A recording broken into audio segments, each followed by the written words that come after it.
quarto também, em nome de Jesus. Amém? Maior é aquele que está em você do que aquele que está no mundo. Uma vez eu estava lá em Santarém, a igreja ainda era pequena, eu estava ainda aprendendo esse negócio de expulsar demônio. Aí recebi uma notícia: tem uma mulher endemoniada, já está endemoniada há 6 dias sem comer nada. Pastor, vem orar para ela, que já chamaram todo tipo de religioso que você pode imaginar e não conseguiram tirar o demônio. Falei, nós chamamos o pastor por último, é? Quando nada mais dá certo? Não, pastor, mas vem porque o marido dela está desesperado e ele falou que pode vir, que ele quer que venha orar por ela. Tudo bem. Aí eu pensei, rapaz, eu não tinha muita experiência na época de expulsar demônio, né? Pensei, rapaz, eu conheci um pastor lá em Santarém, muito meu amigo, que é um especialista em expulsar demônio, um verdadeiro caça-demônio. Aí eu passei na casa dele e falei, pastor, vou precisar da sua ajuda dessa vez, viu? Que o negócio está feio, vem comigo. Aí já no carro, indo para um endereço que ela me indicou, eu já resolvi, falei, olha, pastor, chegando lá, o senhor toma a dianteira, resolve tudo. Vou confessar, o que eu estava era com medo mesmo. Quando nós chegamos lá no endereço que a mulher tinha me dado, por telefone, a amiga dela, que era da nossa igreja, eu fiquei assustado. Parecia que metade do bairro estava lá. Era muita gente. Todos preocupados que a mulher ia morrer. Quando eu desci do carro, o marido dela, que era um garimpeiro, ele me encontra. Também não tinha entregue a vida a Jesus, nada assim ainda. Mas ele fala assim, pastor, é verdade. 6 dias que ela não come nada. Está todo mundo com medo que ela vai morrer. Vai morrer. Aí, eu vi um barulho muito alto vindo lá de dentro da casa. Parecia 2 pedaços de ferro esfregando. Falei, que barulho é esse? Ele falou, são os dentes dela. Irmãos, ela não estava nem na sala da frente, ela estava numa sala para trás. Eu falei, os dentes dela? Eu lembro que eu falei, não, nós vamos orar. Eu lembro que eu rodeei o carro, né? E falei para o pastor, falei, pastor, pode ir. O senhor toma a dianteira. Aí, irmãos, quando o pastor e eu entramos na sala, a mulher endemoniada não tinha nos visto ainda. Ela estava em outro quarto, ela não podia nos ver. Mas aquele demônio gritou pela boca dela, bem alto. Eu não vou sair, ha, ha, ha, ha, ha. Eu sei que você é um pastor, mas eu não vou sair, ha, ha, ha, ha, ha. Com certeza ele estava se referindo a outro pastor, porque naquele momento eu só era ovelha mesmo. Então, aí eu sei que entramos nessa sala de trás, e essa sala de trás, interessante, era um quarto muito grande, tinha uma porta para os fundos, tinha uma janela grande, e a cama do casal estava para cá, era um quarto muito grande. O quarto estava cheio de gente, a janela cheia de gente, a porta cheia de gente, mas ninguém tinha coragem de chegar perto da cama. E quando eu olhei e vi, aí eu vi por quê. Parecia aqueles cenários de filme de terror mesmo. Uma coisa muito diabólica.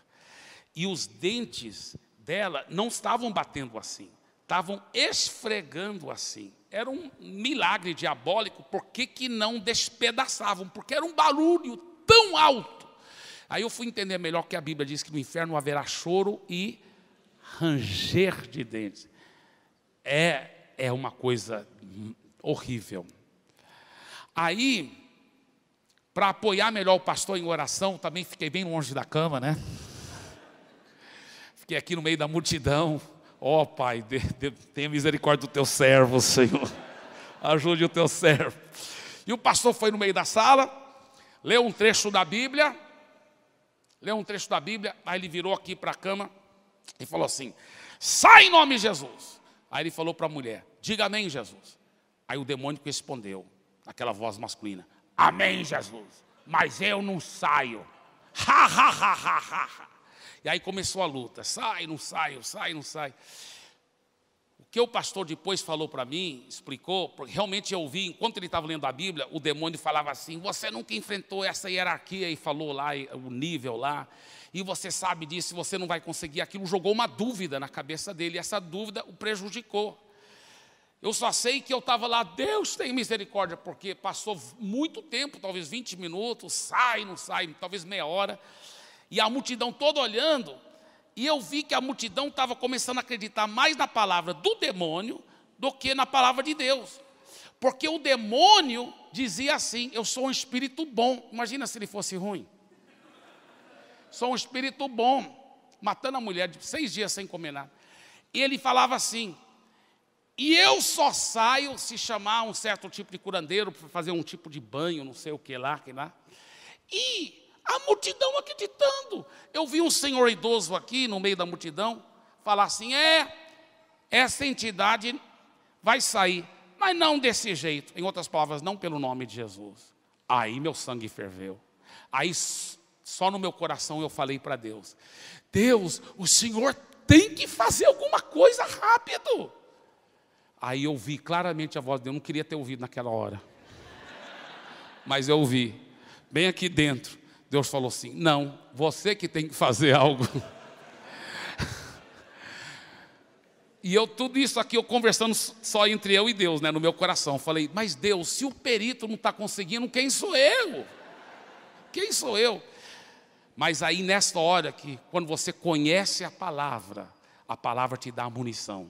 Porque nessa hora, o Espírito Santo me fez lembrar de 1 João 4,4. Ele diz, lembra de 1 João 4,4? Maior é aquele que está em você do que aquele que está no mundo.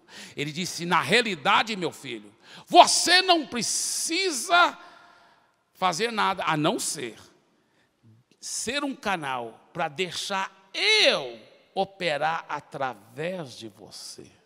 Porque maior é aquele que está em você do que aquele que está no mundo. Tudo isso foi silencioso, e ainda silencioso só no meu coração. Eu falei: é verdade. A revelação veio, a palavra rema veio forte. Eu falei: é verdade.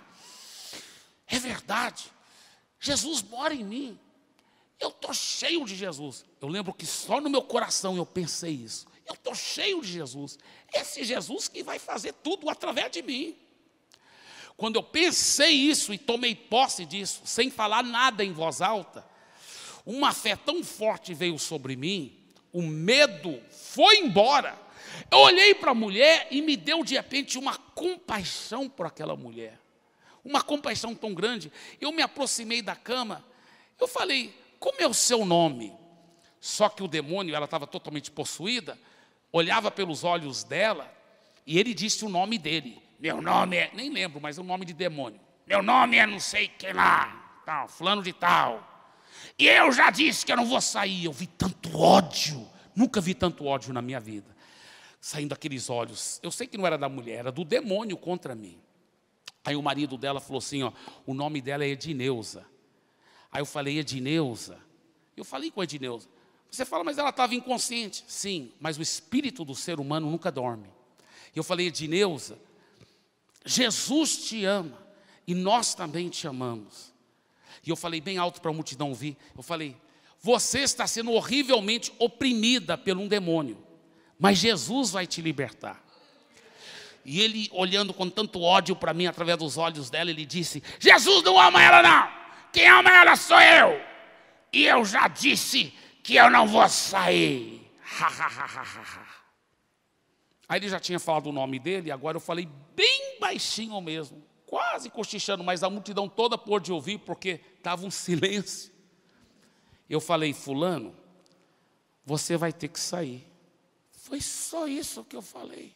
Até eu fui pego de surpresa, porque eu só falei: você vai ter que sair. Na mesma hora, aquele ódio se transformou em pavor. Eu nunca vi tanto medo na minha vida. O demônio olhava pelos olhos dela, bem dentro dos meus olhos, e fazia assim, ele encolhia na cama e tremia, e quase ele não dava conta de falar, gaguejando ainda naquela voz masculina. Ele disse assim: eu estou vendo Jesus, estou vendo Jesus, você está cheio de Jesus. E eu falei, é verdade. Eu tinha acabado de no meu coração falar, estou cheio de Jesus. Eu não falei nada em voz alta. E ele falou, você está cheio de Jesus. Aí eu falei assim, é verdade. E é esse Jesus que você está vendo, que está dizendo para você agora, te ordenando, saia dela, em nome de Jesus, e não volte mais. E naquele momento, ele saiu dela, jogando o corpo dela para cima, com um grito. Ah! E jogou o corpo lá em cima. Quando o corpo desceu, ela já desceu sentada. E pela primeira vez, eu ouvi a voz dela. Ela olhou para todo mundo, viu a multidão, olhou para a câmera e falou, ai meu Deus, o que aconteceu? Onde eu estou? Quando o marido viu que ela estava liberta, depois de 6 dias de sofrimento, ele começou a chorar. Chorar e chorar. Eu sabia que ela não tinha Jesus. O diabo procura casa vazia. E o medo abre a porta para o diabo. Então, na mesma hora, sentei ao lado dela e falei, Edneuza, não fica com medo, não. Você estava sendo horrivelmente oprimida por um demônio, mas Jesus te libertou. Eu falei, Edneuza, você não quer entregar a vida a Jesus? Aí foi a vez dela começar a chorar. Ela começou a chorar. Ela disse, eu quero entregar sim minha vida a Jesus. Ela disse, eu preciso de Jesus. Aí ela olhou para o marido que ainda estava chorando. Ela disse, você também precisa de Jesus. Ele disse, eu sei, eu também quero entregar minha vida a Jesus. Aí eu falei para os dois, então todos os dois agora vão repetir essa oração. Vocês vão entregar a sua vida a Jesus. Aí o pastor falou no meu ouvido, ele falou assim, pastor, por que você não dá um apelo geral aí? Aí eu olhei para a multidão, irmãos, eu nunca vou esquecer essa cena, porque é verdade. Quando eu olhei para a multidão, literalmente, a multidão estava olhando para mim assim, com a boca aberta. Eu falei para o pastor, boa ideia, pastor. Já que estava com a boca aberta, eu fiquei em pé e preguei a palavra, fui enfiando a palavra nele.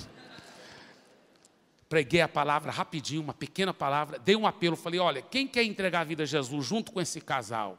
Que Jesus libertou tão poderosa. Você quer? Muitos entregaram a vida. Foram entregando, foi convertendo. Eram multidões, todo domingo vindo daquele bairro para mas multidões.